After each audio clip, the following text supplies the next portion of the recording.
6ই আগস্টের বিকেলটাও কাটল একইভাবে। সন্ধে হতে অনেকেই গুরুদেবের ঘরে এসে তাকে দেখে যেতে লাগলেন।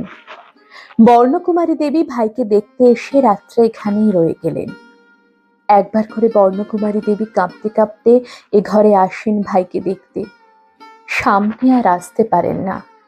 গুরুদেবের মাথার কাছ হতেই ফিরে যান, আবার আসেন। গুরুদেবের শিয়র বরাবর বাইরে পূবের আকাশে পূর্ণিমার ভরা চাঁদ। গুরুদেবের পায়ের কাছে বসে দেখি পরিপূর্ণ ছবি একখানি।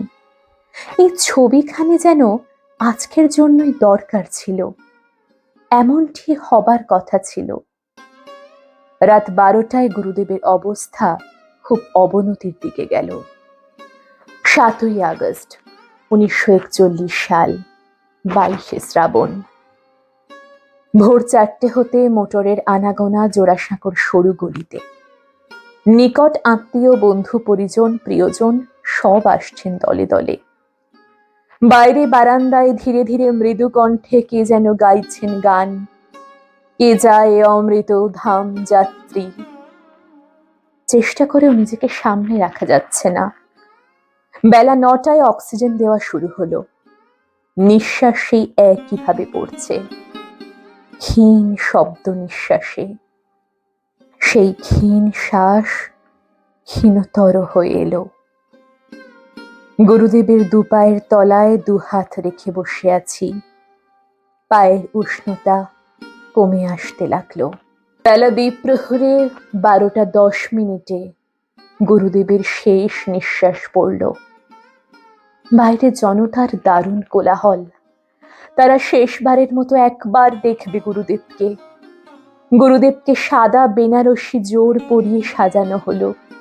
কোঁচানো ধুতি, গরদের পাঞ্জাবি, পাট করা চাদর গলার নিচ থেকে পা পর্যন্ত ঝোলানো। কপালে চন্দন, গলায় গোড়ে মালা, দুপাশে রাশি রাশি শ্বেত কমল রজনীগন্ধা। বুকের উপরে রাখা হাতের মাঝে একটি পদ্মকোরক ধরিয়ে দিলাম।